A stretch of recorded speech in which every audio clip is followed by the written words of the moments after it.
Ya, estimados y estimadas alumnas, espero que estén bien.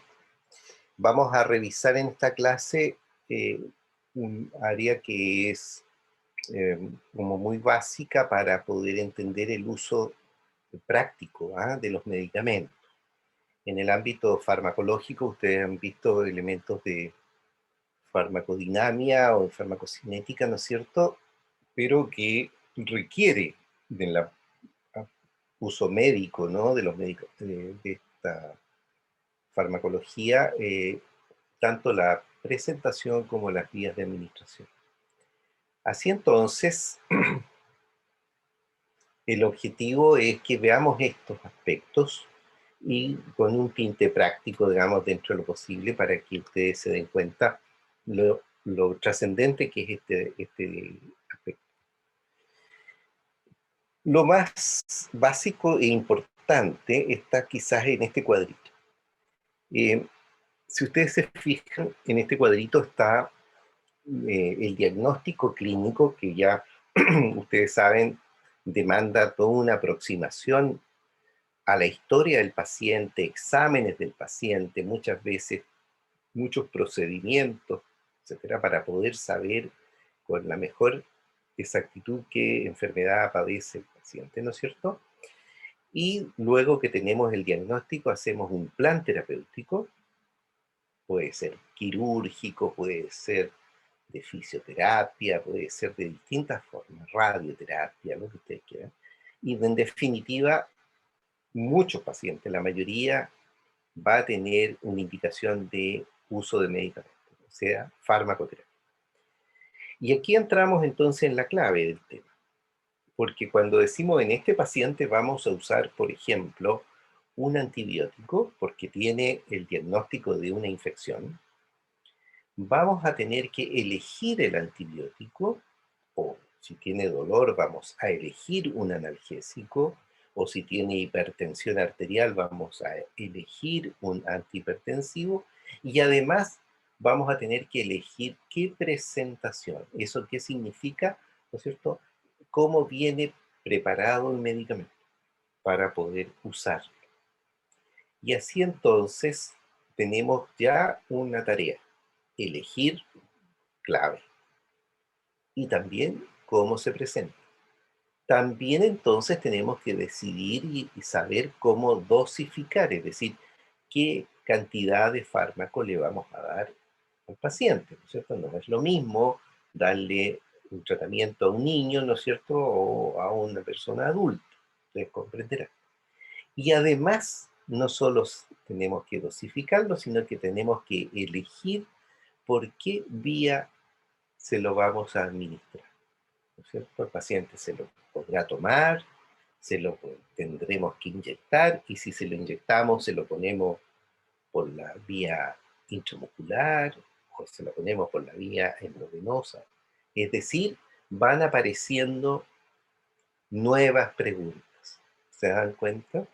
Aparte de eso, tenemos que saber que estamos eligiendo un medicamento porque tiene ciertas características, ¿no es cierto?, de mecanismo de acción, farmacodinamia, y tiene cierto comportamiento dentro del organismo, ¿no es cierto?, que lo hace mejor o peor, ¿no es cierto?, dependiendo de la circunstancia, y todo eso es la farmacocinética. Por lo tanto, cada vez que nosotros y ustedes vamos a indicar un medicamento, nos enfrentamos a una serie de decisiones que tienen que estar documentadas, que tenemos que manejar información. Y si lo hacemos cada uno de estos consultando al doctor Google, ¿no es cierto?, nos vamos a demorar un día en hacer una prescripción, una indicación de medicamento.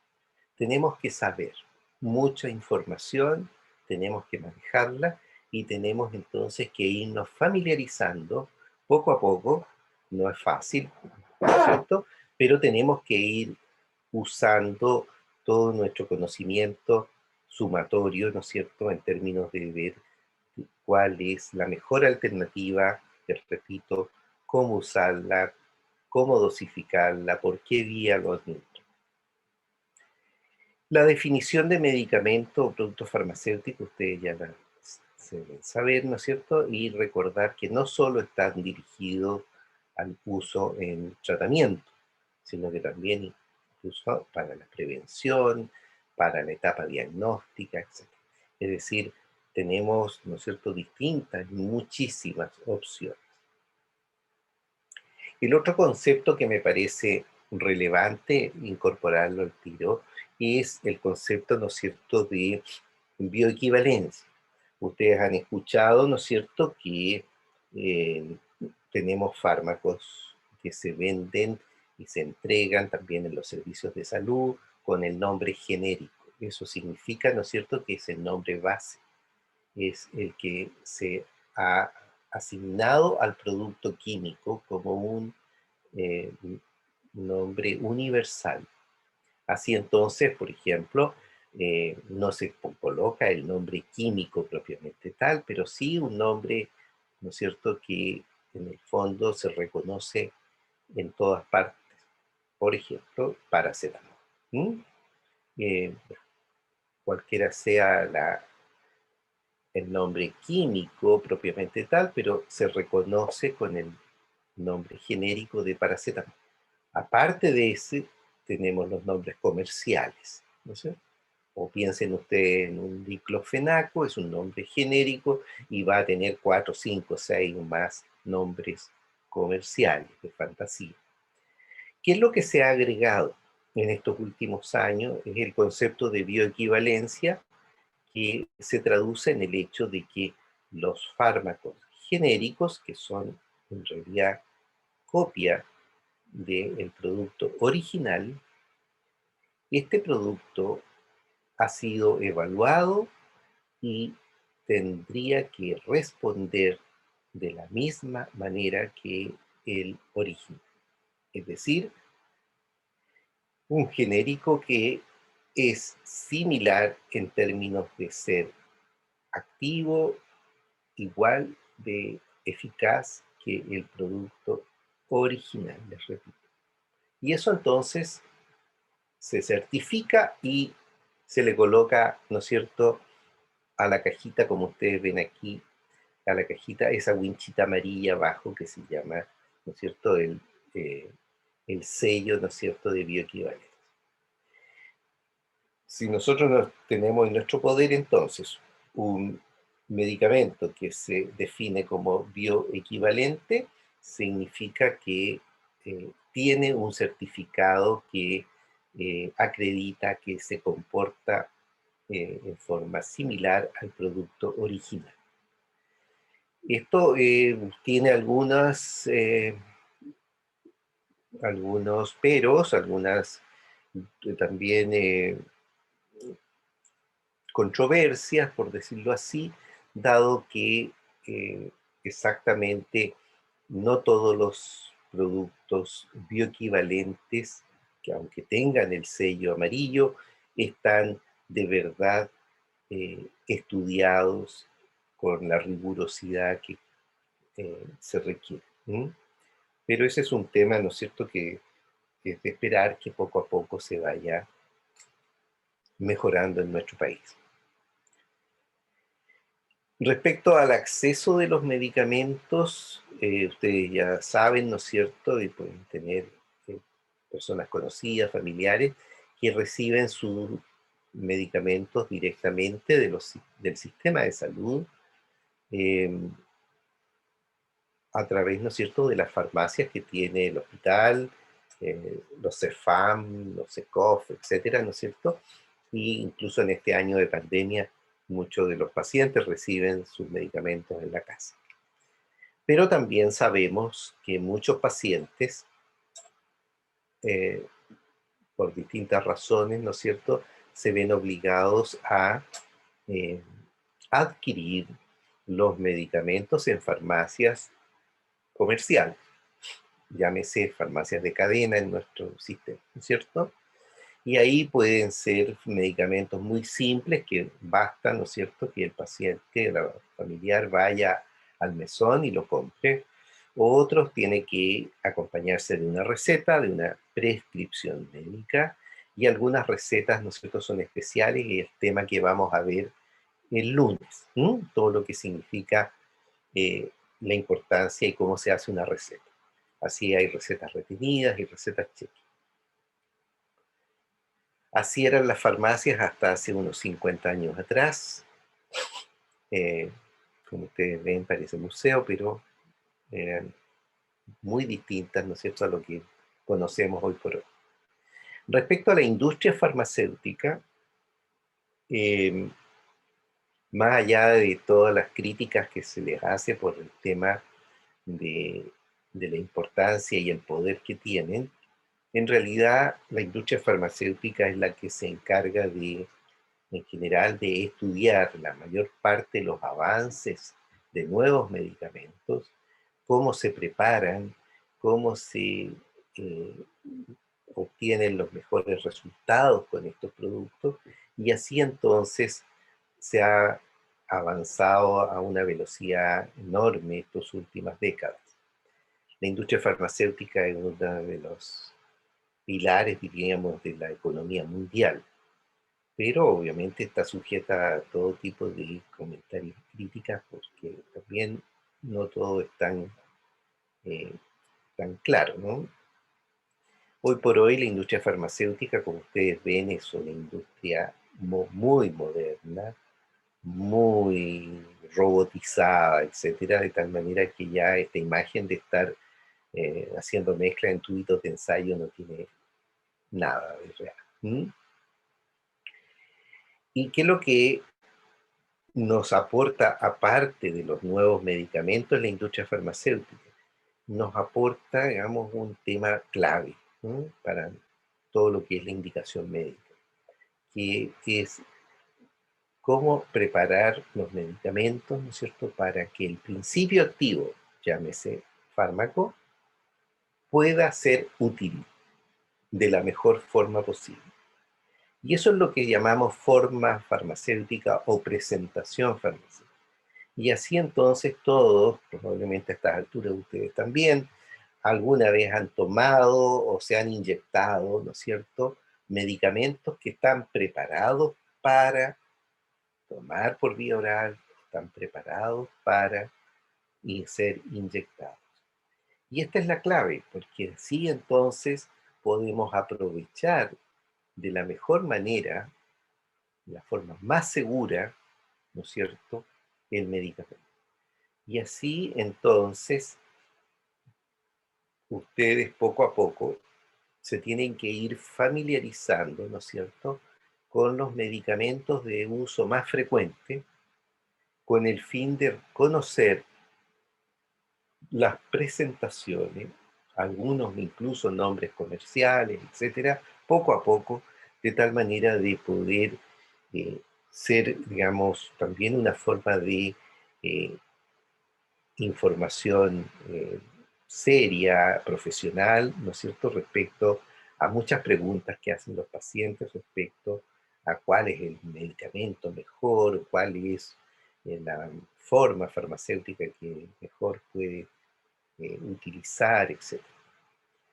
Normalmente, ¿no es cierto?, es entonces la forma farmacéutica responsable muchas veces de la mejor utilización del producto activo. ¿Mm? Em, ya les mencionaba, los medicamentos pueden ser eh, denominados con el nombre genérico bioequivalente o el nombre comercial. Eh, También, ¿no es cierto?, las presentaciones pueden ser de distintos tipos. Por ejemplo, se definen como formas sólidas, eh, granulados, polvos, cápsulas, ustedes ven ahí. em, Comprimidos de distintos tipos, incluidos, ¿no es cierto?, los de liberación retardada o prolongada, que permiten, ¿no es cierto?, una absorción lenta y con ello obviamente se prolonga el efecto. Es decir, ahí tienen ustedes distintas opciones que pueden ser necesario, ¿no es cierto?, tener presente para ver de qué manera sacarle el máximo provecho al medicamento. ¿Mm? También forma sólida los supositorios, los óvulos, las eh, alternativas de cremas, geles, pomadas. Ustedes pueden después leer con un poquito más de detalle algunas características, ¿no es cierto?, de cada una de estas, con el fin de que, como ustedes pueden imaginar, ¿no es cierto?, el uso dermatológico en todas las patologías de piel o mucosas, obviamente son estas las formas de usar los medicamentos. Formas líquidas, especialmente, ¿no es cierto?, a tomar, o en gotas, jarabes, elixires, etcétera, suspensiones, mucílagos, lociones, ¿no? Hay un montón de formas, ¿no es cierto?, que nos prepara el laboratorio. Las formas inyectables, por ejemplo, ¿no? Y hay otra tecnología, otra necesidad, además de estar preparada para ser inyectable, la solución tiene que ser eh, estéril, ¿no es cierto? Eh, no podemos inyectar algo que le vaya a causar una infección al paciente, ¿no es cierto? Y tiene que estar muy bien preparado, ¿no? Puede ser en agua, acuosas, o en algún aceite, eh, sésamo, aceite de maní, ¿no es cierto? Para poder diluir en forma adecuada, ¿no es cierto?, el fármaco, dependiendo de sus características físico-químicas. Formas gaseosas, oxígeno es un fármaco, ¿cierto? Los anestésicos generales, formas gaseosas, es decir, el paciente se le administra, ¿no es cierto?, por vía respiratoria.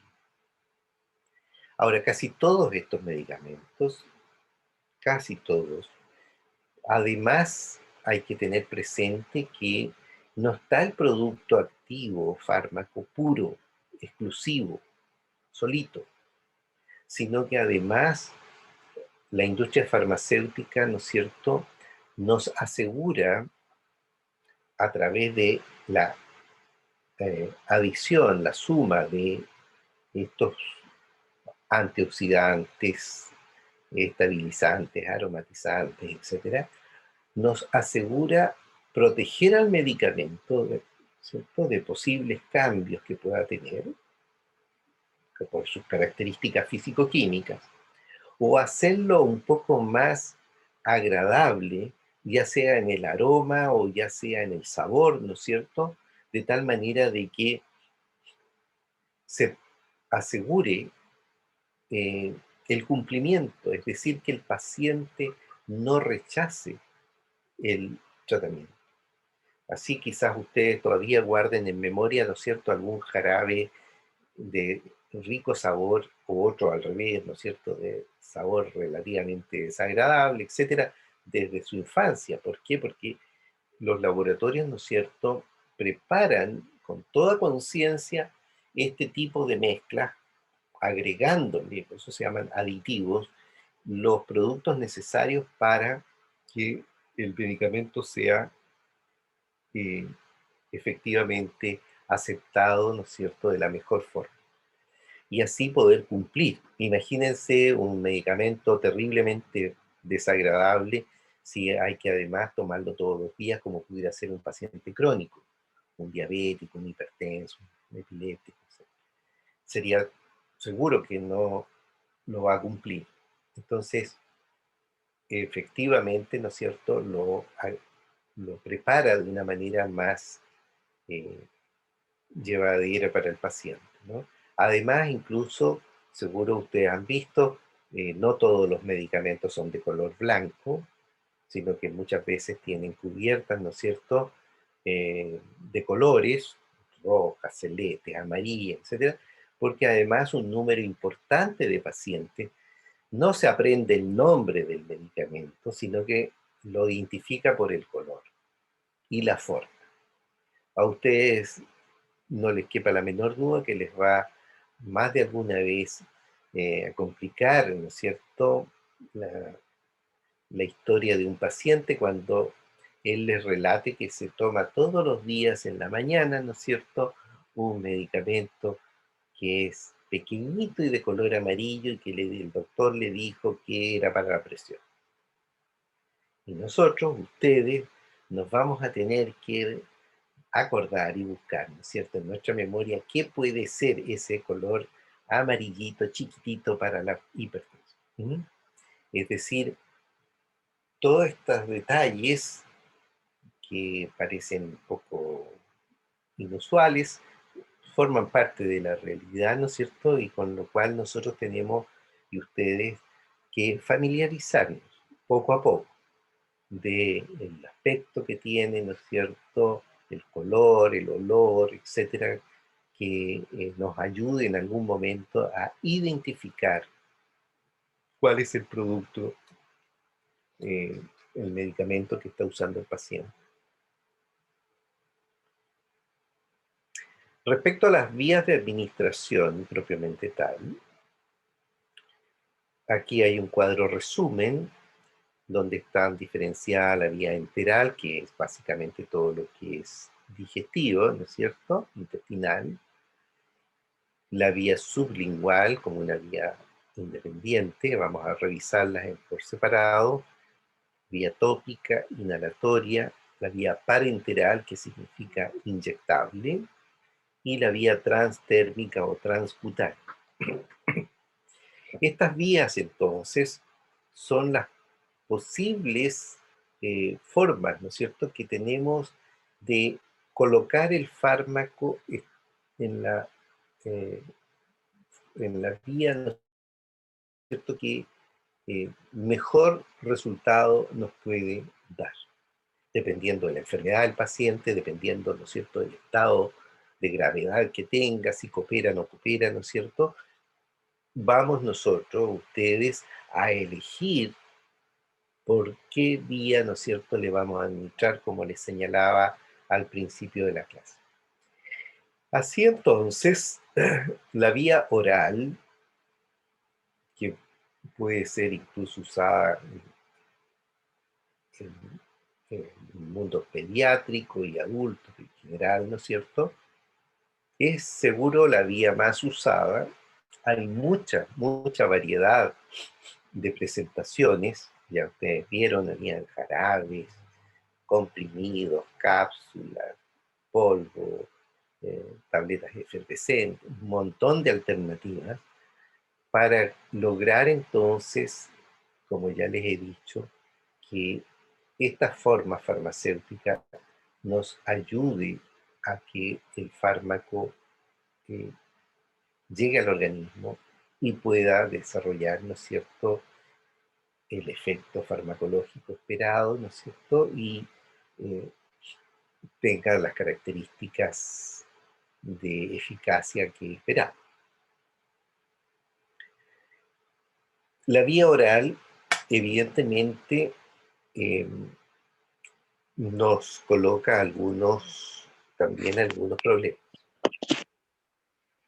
Eh, Acuérdense, tenemos secreciones digestivas, algunas extraordinariamente importantes de considerar, como es la secreción ácida del estómago. Se hace memoria, ¿no es cierto? El pH gástrico es extremadamente importante para estos fines. Todo lo que es las características físico-químicas, la polaridad del fármaco, aquí es donde entran en juego todas estas cosas.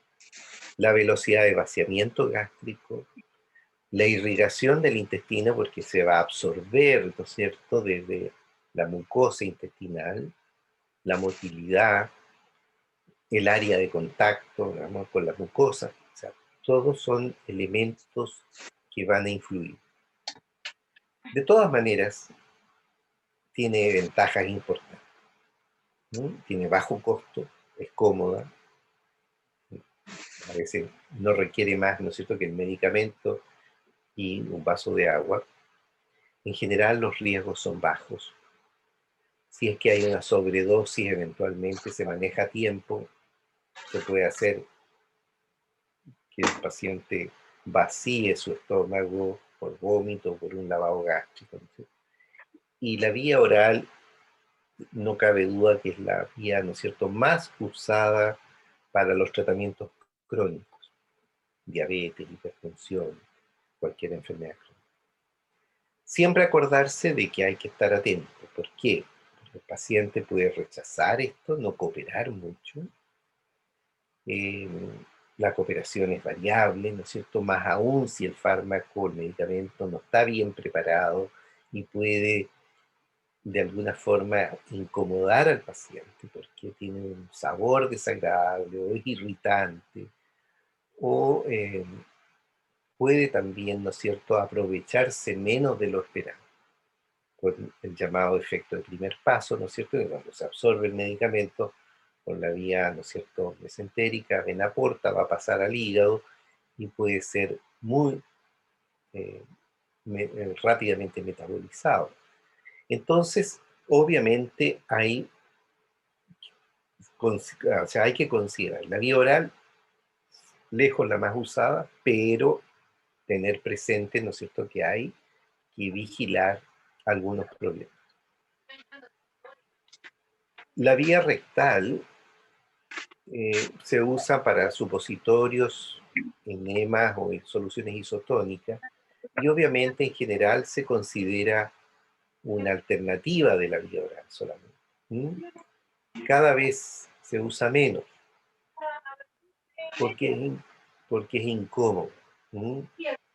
Así es que en realidad la gran mayoría de los pacientes que reciben tratamiento por vía rectal normalmente son pacientes pediátricos, eh, muy poco paciente adulto. La vía sublingual es una vía muy interesante. Acuérdense ustedes que nosotros tenemos un plexo sublingual, un plexo venoso, bastante accesible. Si ustedes se miran al espejo, ¿no es cierto? Basta levantar la lengua como para darse cuenta que tenemos ahí una posibilidad de absorción muy rápida. Siempre y cuando, ¿no es cierto?, estas venas puedan efectivamente absorber el fármaco. ¿Y eso qué significa? Que la preparación farmacéutica, el fármaco, esté preparado para estos efectos. Es decir, que idealmente, ¿no es cierto?, esté tan claro como que el envase del producto diga que es para administración sublingual. El hecho de que ustedes cualquier medicamento lo coloquen debajo de la lengua no asegura que vaya a haber absorción o incluso puede irritar la mucosa, etc. Lo que se usa vía sublingual es preparaciones farmacéuticas que estén diseñadas para esto, de tal manera que fácilmente sean absorbidas, y esto es muy rápido, en un par de minutos, y así lograr un efecto entonces que beneficie al paciente. Eso entonces es muy, muy, muy importante y no olvidar. No se trata que ustedes tomen una tableta o un comprimido, ¿no es cierto?, de paracetamol y se lo coloquen debajo de la lengua del paciente. Puede andar trayendo todo el día el producto debajo de la lengua y no va a pasar nada. En cambio, si hay algún producto que está diseñado, preparado para la vía sublingual, va, va a bastar un par de minutos para que el producto se absorba. Respecto a la vía inyectable, evidentemente que esta es una vía, ¿no es cierto?, que va a usar algún instrumento, ¿no es cierto?, llámese aguja, ¿no es cierto?, o algún otro producto que puede permitir la punción y atravesar una barrera. Eso significa, ¿no es cierto?, que rompemos piel, mucosa, ¿no es cierto?, y vamos a poder colocar el fármaco en una vena, una arteria o en alguna cavidad, etcétera. Vamos a ver que permite alcanzar el máximo efecto y ojalá en el más breve tiempo. Pero, ¿significa esto que nosotros necesitamos personal que haya aprendido y esté asumiendo la responsabilidad de una administración inyectable. Así entonces, ¿no es cierto?, nuestro personal de enfermería, etcétera, evidentemente está preparado y nosotros tenemos que aprender, ¿no es cierto?, a eh, usar la vía inyectable porque evidentemente es una vía de mayor importancia y también, hay que decirlo, de mayor riesgo, porque un mal manejo de esta vía inyectable puede determinar complicaciones, como vamos a ver. Requiere además que el producto esté preparado para estos fines, ¿cierto? Esté preparado en forma estéril, libre de pirógeno, es decir, que no hayan contaminantes que vayan a generar una reacción alérgica, digamos, pseudoalérgica, como se llama, con liberación de pirógenos, y así entonces ya es una forma especial. La vía inyectable va a ser más cara, va a tener un costo más alto. ¿Por qué? Necesitamos material, necesitamos una preparación especial y necesitamos una persona experta, preparada para. ¿Mm? Así entonces podemos eh, tratar a pacientes mucho más complejos, pacientes críticos, como se llaman, ¿no es cierto?, en su mayor número de veces con esta vía inyectable, no por la vía oral, porque quizás el paciente no va a estar en condiciones de cooperar. En cambio, acá nosotros podemos, ¿no es cierto?, usar distintas vías inyectables parenterales para colocar medicamentos, distintos medicamentos incluso, en forma, ¿no es cierto?, eh, programada para lograr el efecto esperado. Necesitamos distintas agujas. Las agujas tienen calibres distintos. Ustedes pueden después revisar con más calma. Acá tienen, ¿no es cierto?, los distintos calibres. No todas las agujas son iguales. O tenemos algunos sistemas, ¿no es cierto?, como catéteres que tienen ahí ustedes a la derecha, pero que es importante que también vayan en el momento que sea posible, familiarizándose, ¿no es cierto?, con las distintas opciones, eh, nomenclatura, digamos, que usa la vía inyectable para definir los tipos de agujas, ¿no es cierto?, que se van a conectar a una jeringa y de ahí, ¿no es cierto?, o a una bomba de infusión y vamos a tener la posibilidad de administrarle el medicamento al paciente. Así entonces, Doctor, dígame. una pregunta con respecto a la diapositiva anterior. ¿Esos colores de las inyecciones son como un código universal? Sí, poco a poco se ha ido instalando, Ah, poco ya, a poco. muchas De, gracias. de manera que ustedes cuando vayan viendo agujitas por ahí, fíjense en el color, fíjense en el calibre, ¿no es cierto? Acá en letras más pequeñitas aparece lo que es la clasificación universal, que también se usa, que son estos números 14, 15, 16, 22, 23, etcétera, que son unidades Gauss, que son las más usadas, o el, el calibre dado en fracciones de milímetros, que se usa menos. ¿Mm? De tal manera que lo habitual te diría que lo que usan nuestros pacientes son agujas finas del orden de 23, 24 gramos.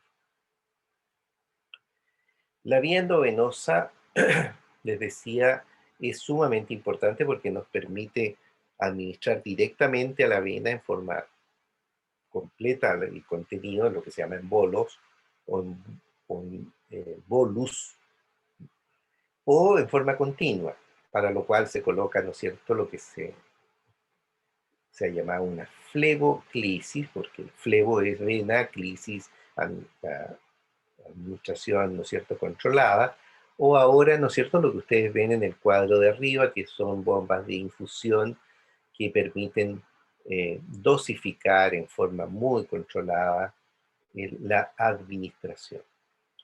Así entonces tenemos la posibilidad real de tener un manejo preciso, de dosificar ya no en el nivel de miligramos, sino que en el nivel de microgramos. Con esa forma, eh, entonces podemos asegurarle al paciente que dependiendo de el tipo de fármaco, puede recibir la dosis perfecta, necesaria, precisa, ¿no? Y en los pacientes críticos, ustedes en algún momento van a tener la oportunidad, ¿no es cierto?, de ver, como les decía, que muchos pacientes reciben microgramos minuto, de tal forma de lograr el efecto cardiovascular, por ejemplo, adecuado. Además, como está obviamente directo a la vena, significa que se logra el 100% de la dosis. Entra todo el fármaco al sistema circulatorio. Por la vía oral u otro, ¿no es cierto? La biodisponibilidad, que es el concepto que han visto ya o van a ver con Mirta, va a variar. Acá tenemos un 100%, ¿no es cierto? Y evitamos el efecto de primer paso porque estamos en el sistema circulatorio sistémico, ¿no es cierto? Se pueden usar fármacos irritantes, la misma sangre, el plasma, ¿no es cierto?, sirve de buffer, y el efecto es muy rápido. Así que no, no hay ninguna duda que frente a un paciente crítico, complicado, la vía de administración más exacta, precisa, ¿no es cierto?, va a ser la endovenosa. Profesor, Pero, dígame. tenía una pregunta. En la imagen anterior, la máquina que se veía era una bomba de Abbott. Abbott es un laboratorio que regala bombas. Es la marca de una bomba de infusión. Ah, Ujú. ya. Muchas gracias. Doctor, Ok, dígame. ¿qué se refiere, ¿qué se refiere eso de bolo continua? El bolo significa que lo que tienes es una solución inyectable, que tienes en una jeringa, cualquiera, ¿no es cierto? Tú pinchas al paciente y se lo administras completito. Distinto es la administración continua en que tú colocas una bomba de infusión o un goteo, como se usan donde no hay bombas, ¿no es cierto? Y el paciente recibe la dosis ya no en 1 minuto ni en 5 minutos, que puede demorar un bolo, sino que puede ser en 6 horas, en 12 horas, en 24 horas. Gracias. Esa es la diferencia. Les decía que esta vía puede tener complicaciones y que no son menores. Puede ser una inflamación de las venas, que es una flebitis. Puede haber riesgo de infección por un mal procedimiento. Pueden haber embolías, ¿no es cierto? Eso significa que el medicamento puede formar pequeños, ¿no es cierto?, grumos, entre comillas, o puede ser una embolía aérea, gaseosa, como ven ustedes ahí el monito del chiste, ¿no es cierto? El paciente está flotando en el aire porque lo llenamos de aire. Pueden haber entonces reacciones de dolor, de sobrecarga de volumen, etc. Es decir, la vía endovenosa requiere vigilancia, no es llegar, ¿no es cierto?, y administrar. O sea, necesitamos personal experto y además vigilar. Si no, no podemos. Aquí ustedes ven algunas imágenes de lo que significa una flebitis. Pobre paciente, ¿no es cierto? Complicado. Aquí ven ustedes imágenes de una infección, una celulitis, porque en realidad el procedimiento no cumplió con ser aséptico. Aquí ustedes ven complicaciones más severas, ¿no es cierto?, con necrosis de tejido, formación de úlcera, porque en vez de colocar el medicamento en la vena, ¿no es cierto?, quedó en el tejido subcutáneo, y eso puede significar que el fármaco irritante, etcétera, ¿no es cierto?, termina por generar la necrosis del tejido, la muerte del tejido, y ahí ustedes ven los tendones a la vista, es decir, situaciones complicadas. Muchos pacientes, quizá ustedes ya han visto, familiares, ¿no es cierto?, que han sido puncionados múltiples veces y terminamos, ¿no es cierto?, con esos brazos llenos de quimosis, ¿no es cierto?, moretones, como le llama la gente, que también además duelen, no solo se ve feo, sino que molesta, y eso significa que ha habido problemas con el procedimiento. Es decir, la preparación de todos los profesionales que tienen la posibilidad de administrar producto por esta vía debe aprenderlo bien.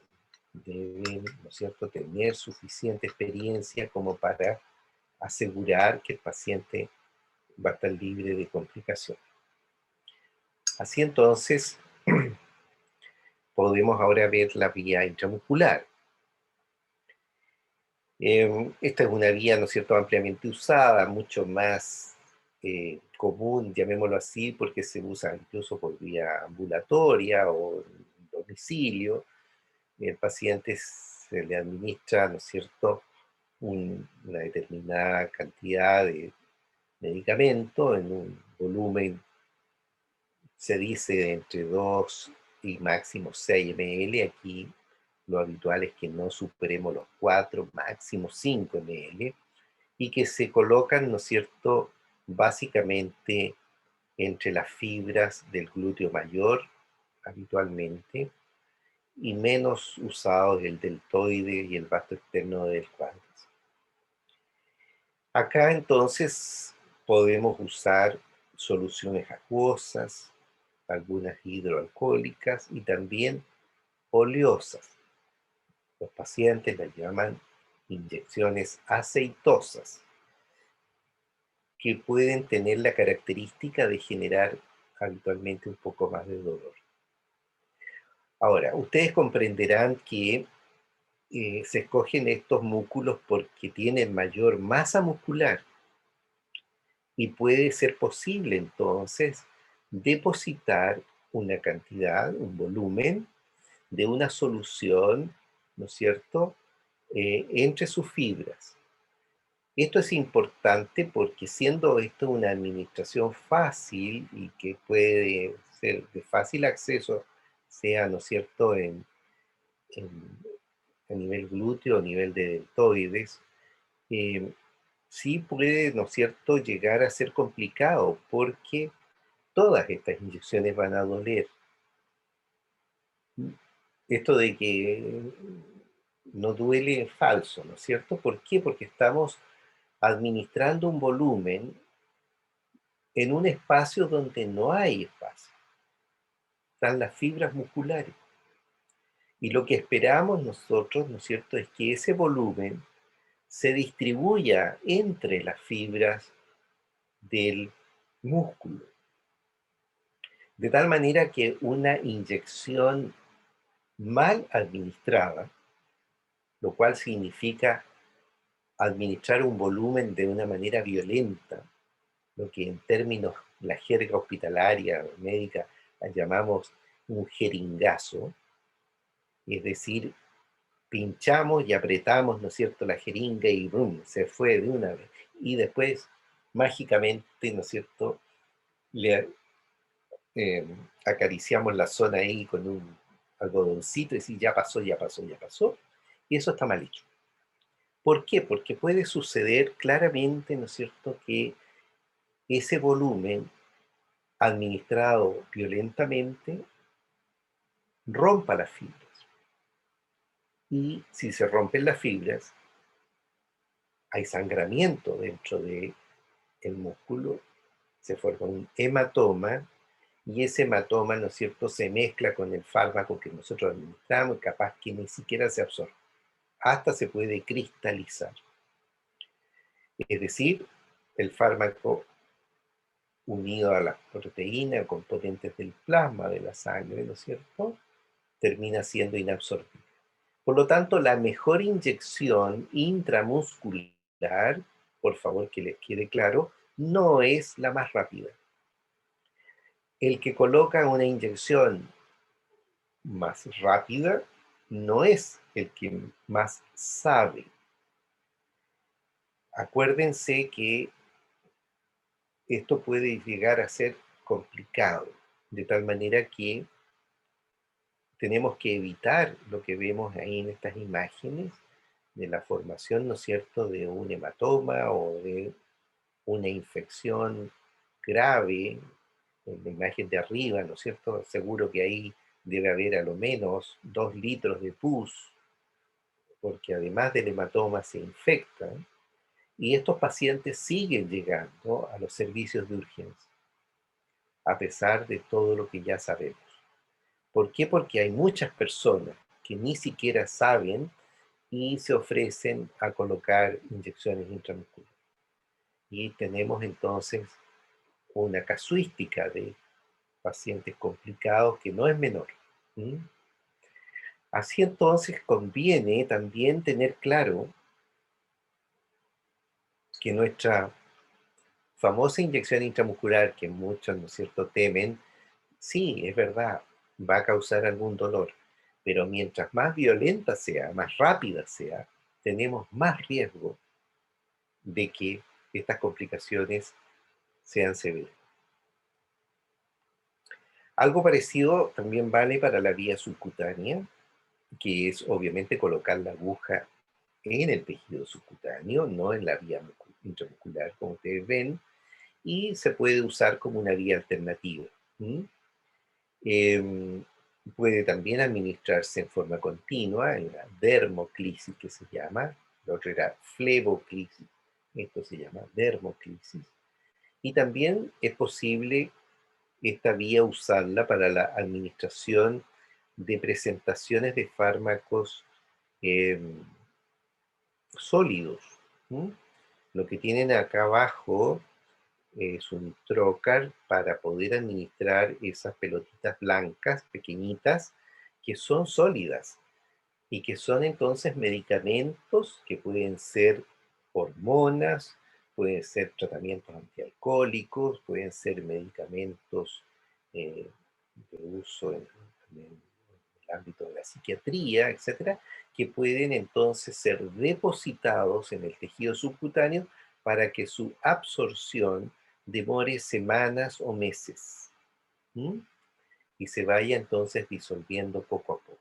Otras son soluciones acuosas, por ejemplo, todos los días, ¿no es cierto? Y a veces más de una vez al día, los pacientes diabéticos, ¿no es cierto?, se administran insulina subcutánea. ¿Mm? Y así, ¿no es cierto?, esta vía es ampliamente usada, aprovechando que, aparte del tejido adiposo que tiene, ¿no es cierto?, normalmente, como ustedes saben, el tejido subcutáneo, tiene una vasta red vascular que permite eh, una absorción también bastante eficiente de el medicamento que se le inyecta. También, ven ustedes, esta vía tiene complicaciones clínicas importantes.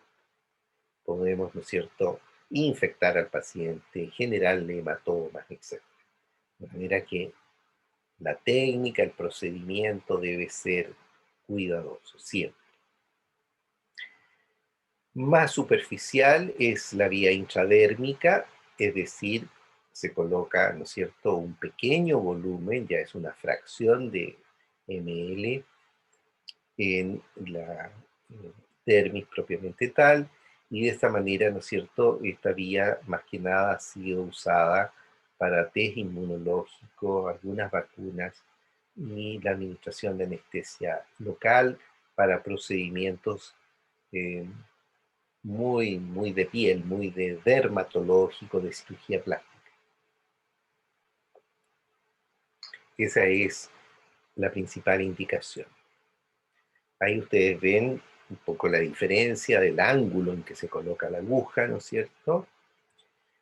acá en forma más completa, la intramuscular, la subcutánea, la intradérmica.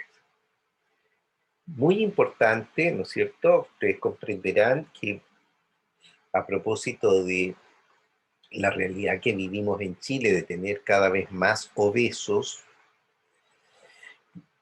hay que tener en consideración que el grosor del tejido subcutáneo, el tejido adiposo incluido, ¿no es cierto?, puede ser a veces muy grande. Y lo que creemos que puede hacer una inyección intramuscular eh, puede que sea solamente subcutáneo. ¿Mm? De manera que hay que tener alguna precaución en la considerar alguna aguja más larga, dependiendo, ¿no es cierto?, de el estimado que se tenga de el grosor del tejido subcutáneo. ¿Mm? Detalles no menores. La vía intraarterial normalmente se usa para vías diagnósticas, algunas veces para algunos fármacos, pero la imagenología y la arteriografía es una vía diagnóstica interesantísima. Ustedes ven arriba, ¿no es cierto?, un callado aórtico eh, con medio de contraste. En la foto de abajo ven ustedes una aorta abdominal con la imagen a ambos lados, ¿no es cierto?, de las arterias renales. De tal manera que eh, muchos procedimientos diagnósticos de imágenes entonces usan la vía arterial para lograr entonces imágenes suficientemente buenas, ¿no es cierto?, para definir diagnóstico o eventualmente ahora la radiología intervencionista, que es una línea muy nueva, va a poder usar también estas vías para no solo diagnóstico, sino que también terapéutico.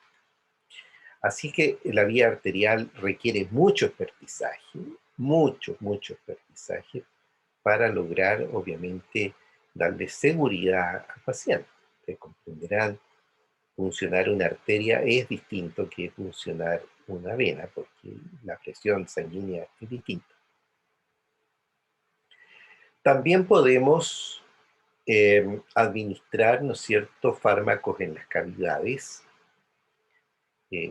peritoneo, articulaciones, cavidad pleural, directo a la vejiga, etcétera, o en el mismo sistema nervioso central, ¿no? Mezclar un fármaco con líquido cefalorraquídeo o colocar el fármaco, ¿no es cierto?, en el espacio epidural, como con fines anestésicos. Ustedes van a ver que hay técnicas muy precisas, ¿no es cierto?, para lograr eh, estos efectos que son extraordinariamente eh, usados, frecuentemente usados en cirugías, ¿no es cierto?, pelvianas, de extremidades inferiores, etc. Así que muy frecuentes son el uso de especialmente la vía epidural. También muy frecuente es la administración de fármacos por la vía bronquiolveolar, con el fin, ¿no es cierto?, del tratamiento, ustedes comprenderán, de pacientes asmáticos, etcétera, alérgicos, y eso implica usar artefactos, los vamos a ver en particular el próximo año en terapia respiratoria, pero ustedes deben conocer, o algunos de ustedes deben usar inhaladores, ¿no es cierto?, que están dirigidos a disponer de un fármaco mezclado con el aire, ¿no es cierto?, inspirado, de tal manera que el fármaco llegue a tener contacto con la mucosa del bronquio, bronquiolo, y de esa manera, ¿no es cierto?, lograr el efecto. Todo un proceso de aprendizaje difícil, complicado, pero que hay que enseñarle a los pacientes. También la vía inhalatoria puede ser útil para la acción sistémica. Ahí tenemos el ejemplo característico es el oxígeno. La administración de oxígeno significa, ¿no es cierto?, que el paciente usa obviamente su vía respiratoria para disponer de oxígeno a nivel sistémico, o también, ¿no es cierto?, el uso de anestésicos generales. La vía transcutánea o transdérmica significa que a través de cremas o geles, y especialmente de parches, se hace posible la administración de algunos fármacos que están preparados, que de nuevo volvemos al tema, ¿no es cierto?, del laboratorio farmacéutico. Está preparado para que ese fármaco pueda atravesar la barrera de la piel, ¿no es cierto?, y ya no solo tenga la acción tópica, que aquí no nos interesa en el lugar de en la piel, sino que atraviese la piel y pase a la vía sistémica. Entonces, se preparan de una manera especial, de tal manera que las características físico-químicas del fármaco, ¿no es cierto?, estén preparadas para, acompañadas, ¿no es cierto?, de excipientes, etcétera, que permitan, como les decía, atravesar la piel y llegar a la vía sistémica. Así entonces es posible usar antiinflamatorios o hormonas o algunos vasodilatadores, y claramente puede ser una interesante vía de administración. Ahora, en el caso de los llamados parches, eh, estos son, digamos, a veces eh, pequeñitos, de pequeño tamaño, digamos, como ustedes ven en la foto, pero que eh, tienen ahí, ¿no es cierto?, una tecnología bastante avanzada que permite impregnar ese parche con el medicamento, un analgésico, por ejemplo, y asegurar que ese parche, ¿no es cierto?, va liberando en forma programada. Por eso son a veces de alto costo estos parches, porque el parche está hecho para eso, de liberar en forma programada cierta cantidad de medicamento, ¿no es cierto?, por hora o lo que sea, y así, por ejemplo, el paciente puede colocarse un parche de estos, pensemos en un analgésico, por ejemplo, cada 24 horas, cada 48 horas, etc. Y maneja alguna patología de dolor crónico con un parche, en vez de estar tomando medicamentos o inyectándose medicamentos. Así que son de alta tecnología normalmente esos parches. La vía tópica eh, de uso dermatológico, oftalmológico, de patología otorrino, de oído, nariz, etcétera, hace uso de gotas, de cremas, etcétera, de tal manera de colocar directamente, ¿no es cierto?, donde está el proceso inflamatorio, infeccioso, se va a colocar, ¿no es cierto?, en gotas u otro tono. Así, entonces, estos vienen preparados, les vuelvo a insistir en eso, vienen preparados para estos efectos. No es llegar y que nosotros, no sé, preparemos en la casa más o menos una solución y de ahí le pongamos en el ojo al paciente. No, para nada. Esto significa también una preparación muy bien estudiada, de tal manera que no causemos problemas en la conjuntiva o en la mucosa nasal, etc.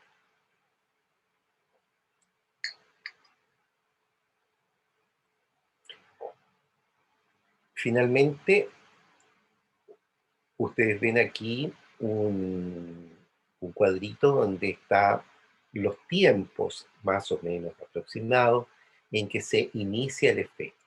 Esto tiene importancia clínica. ¿Qué significa eso?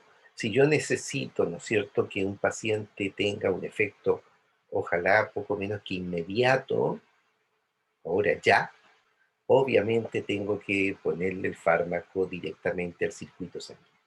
Y ahí tengo que usar la vía intravenosa. ¿Mm?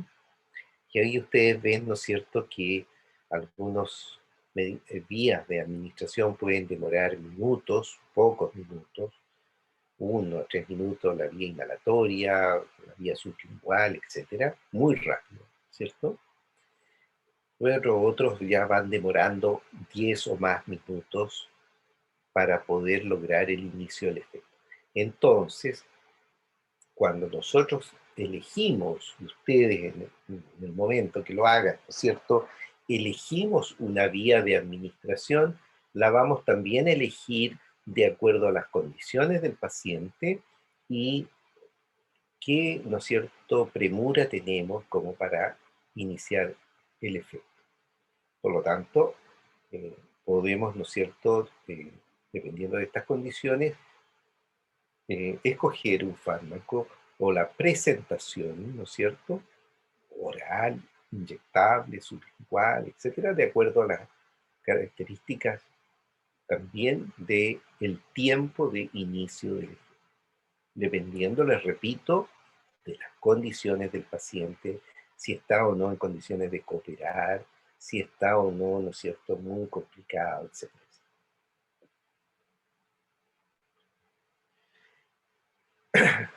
En definitiva, como ustedes ya han visto, tenemos que ir, y ustedes poco a poco, familiarizándose, yo les he dicho repetidamente esa palabrita, ¿no es cierto?, familiarizándose con el nombre, las características, las presentaciones, el cómo están preparados, etc.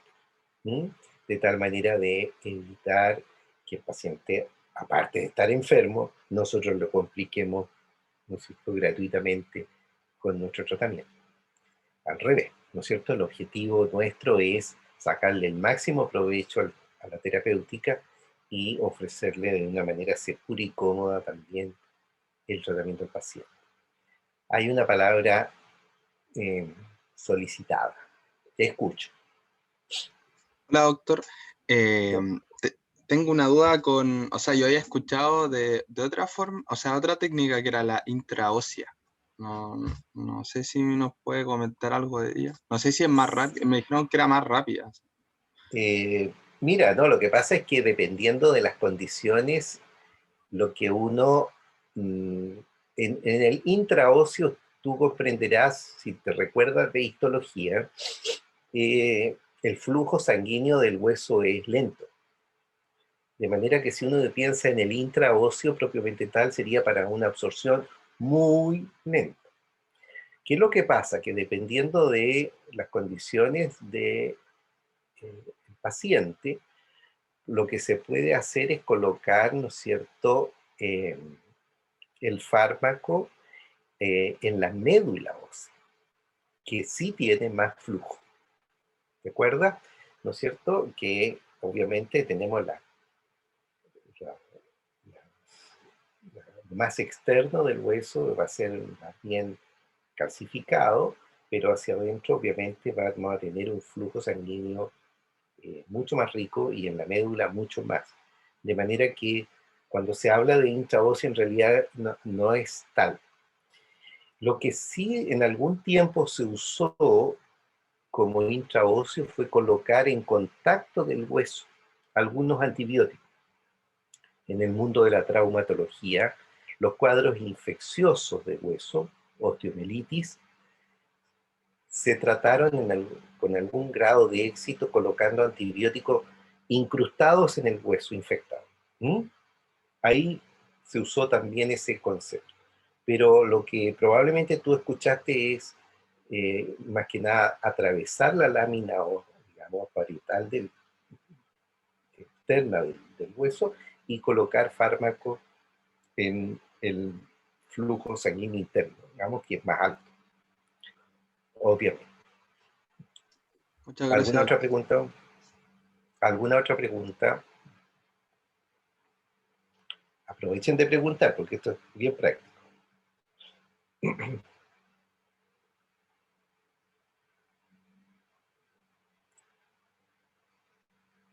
Yo tengo otra pregunta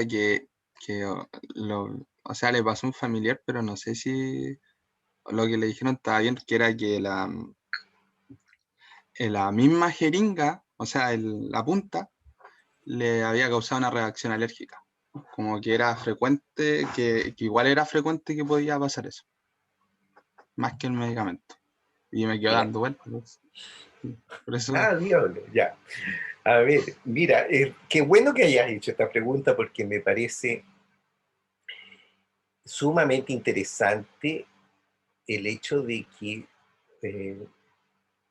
eh, tomemos conciencia todos, ¿eh? Aquí este es un tema eh, amplio, que muchas veces a, los, a nuestros pacientes se les dan explicaciones muy ridículas. ¿Mm? Hay que decirlo así, tal, por no decir que son mentirosas. Porque en realidad ustedes comprenderán que la punta de una aguja es acero, inoxidable, y de muy alto calidad, digamos. De tal manera que eh, la reacción alérgica es cero. Ustedes saben que los mecanismos de una reacción alérgica significan, ¿no es cierto?, una hipersensibilidad previa y toda la historia. Entonces, muchas veces efectivamente se hacen uso de algunas explicaciones muy tontas, ¿no? Pero yo creo que a propósito de tu pregunta o comentario, yo creo que es muy valioso que ustedes también se vayan acostumbrando a preguntarle a nuestros pacientes si ha tenido algún evento, ¿no? Eh, de tipo alérgico con algún tratamiento. Muchos pacientes, por no decir todos, se automedican. Eh, Habrá mucho control a veces de muchos tratamientos, pero ustedes saben que hay todo un mercado paralelo, ¿no es cierto?, del cual los pacientes acceden a muchos medicamentos que podrían estar incluso controlados. Eh, de tal manera que el número de reacciones adversas de tipo alérgico pueden ser más de lo que nos imaginamos. Por lo tanto, cada vez que nosotros y ustedes, ¿no es cierto?, van a tomar una decisión de usar un medicamento, de indicar un medicamento, eh, no dejen de preguntar si hay algún antecedente previo, porque obviamente se van a evitar un susto al paciente o una complicación. Y así entonces se puede dar más seguridad al paciente, ¿eh? Porque muchas veces al omitir esta pregunta, al no hacerla, uno puede sin querer, no estamos claros en eso, pero sin querer dejar abierto el riesgo de un fenómeno grave, ¿no? Una reacción alérgica grave es compleja, ¿no? O sea, uno dice, pero no tanto, no, no sí, pues los shock anafilácticos existen y mucha gente se muere en los servicios de urgencia, no por la enfermedad, sino que por la reacción alérgica, ¿entiendes? Entonces, obviamente hay que tener esa preguntita siempre como presente y, por supuesto, evitar explicaciones de eventuales reacciones alérgicas, así de esa, como tú mencionas, porque yo también la he escuchado, ¿eh? Eh, en mis pacientes, te digo, a veces yo converso mucho de estas cosas para enseñarles, ¿no? Y, y me han contado cosas increíbles que les han dicho, ¿no es cierto?, en distintas oportunidades. Así que sí, eso te creo y es así que no, no, no me cabe duda que le han dado una explicación tan ridícula como que la punta de la aguja o la jeringa le causó la alergia. No para nada. ¿Mm? La gran mayoría de los medicamentos hoy por hoy, además, eh, se, están obligados los laboratorios a usar eh, eh, productos hipoalergenos. Y eso significa casi 0% de riesgo en cuanto a material. Así que no cabe, ¿no? Pero son anécdotas con las cuales uno va creciendo, ¿no es cierto? Ustedes poco a poco van a ir escuchando historias que pueden parecer un poco ficción, ¿no? Existe. Explicaciones muy ridículas, pero digo, increíbles. Eh, o explicaciones de las causas de una enfermedad, cualquier cosa. Así que de eso aprendemos, ¿ah? Parte quizás una parte entretenida, ¿no? Un poco, yo diría, lúdica de la medicina, ir escuchando estas cosas, porque la idea es que uno no lo haga, no engañe, ¿no es cierto? Y al revés, el máximo profesionalismo no, le explique al paciente, ¿no es cierto?, con las palabras adecuadas, no médicas, adecuadas a su condición sociocultural, ¿no es cierto?, cuáles son las posibles causas o lo que sea, ¿no? Y sin alarmar al paciente tampoco. Porque si ese paciente que tú planteas le dice, mire, sabe que la jeringa, ¿no es cierto?, le causó, no va a querer inyectarse nunca más. Es bastante seguro que se va a rechazar todo tipo de tratamiento. Por lo tanto, se transforma en un problema extra, ¿no? Ok, ¿alguna otra pregunta?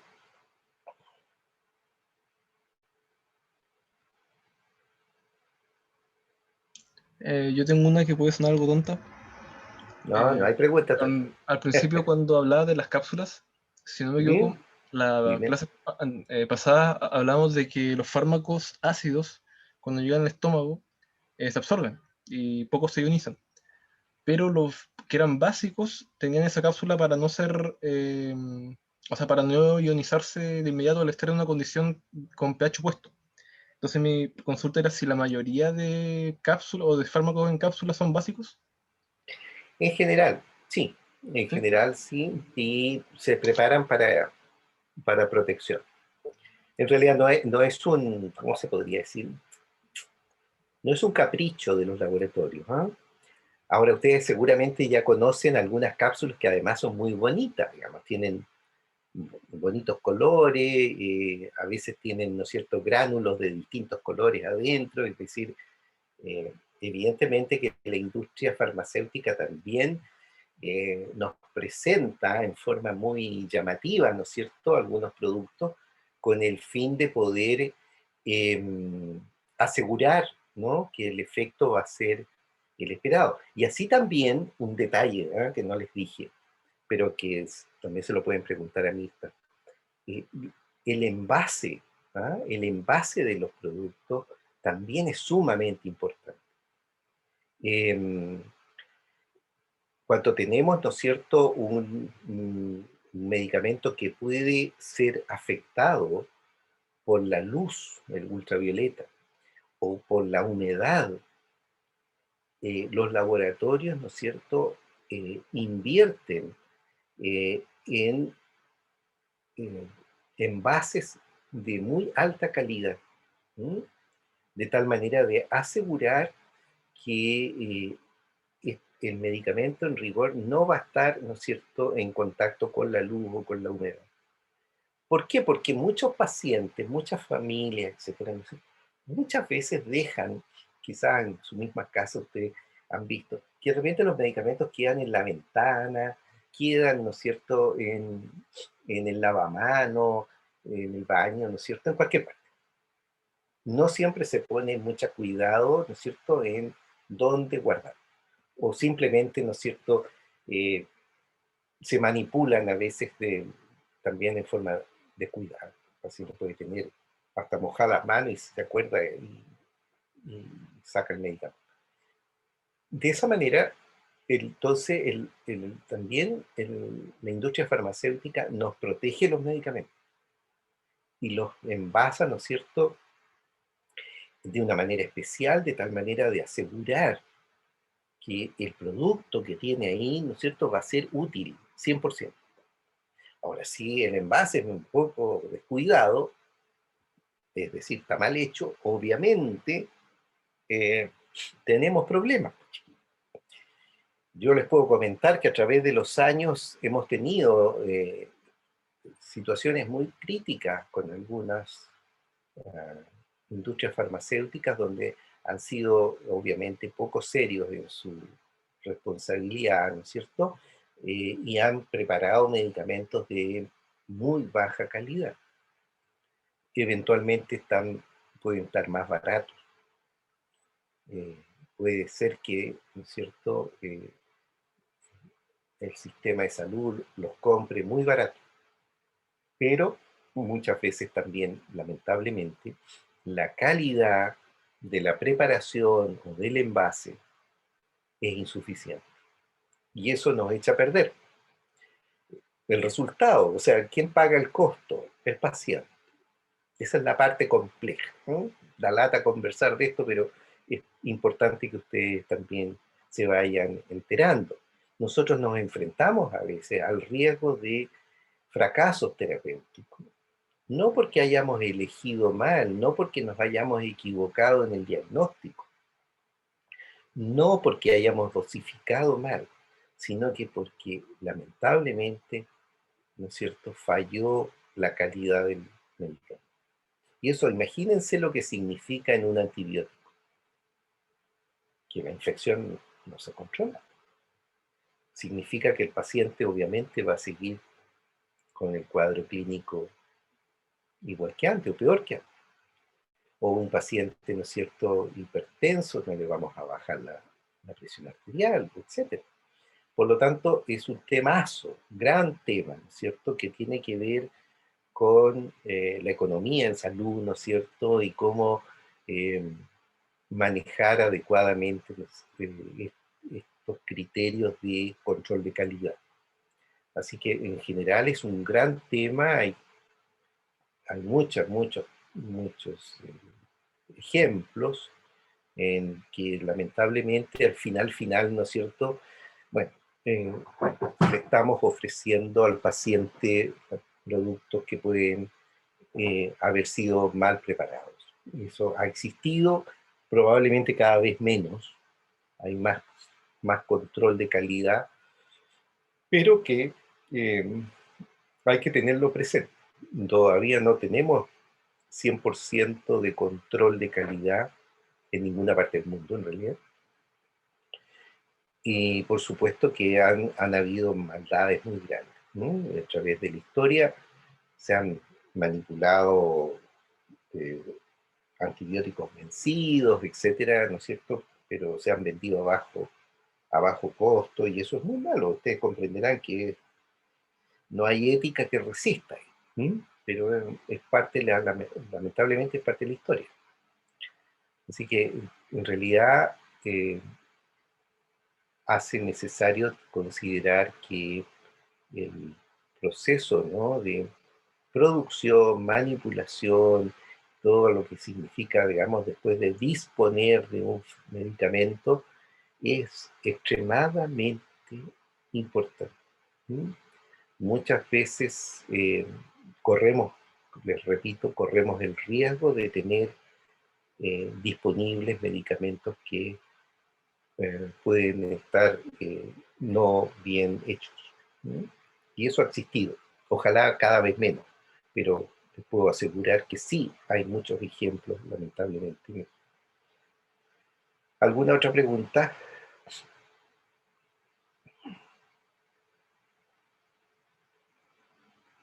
Ya, bueno, cualquier otra pregunta que se les ocurra la hacemos el lunes. ¿A qué horas tenemos la clase el lunes? A las ¿A 9. las 9? A las 9, ya. Así que si tienen alguna duda ahí también aprovechen y lo conversamos. La idea es que ustedes tengan poco a poco, les digo, mayor conocimiento de esto del mundo del uso de medicamentos y por supuesto que el conocimiento relacionado a fármacos cada vez nos exige a todos, ¿no? Un alto nivel de conocimiento de la fisiopatología y de todo lo que está relacionado a la enfermedad.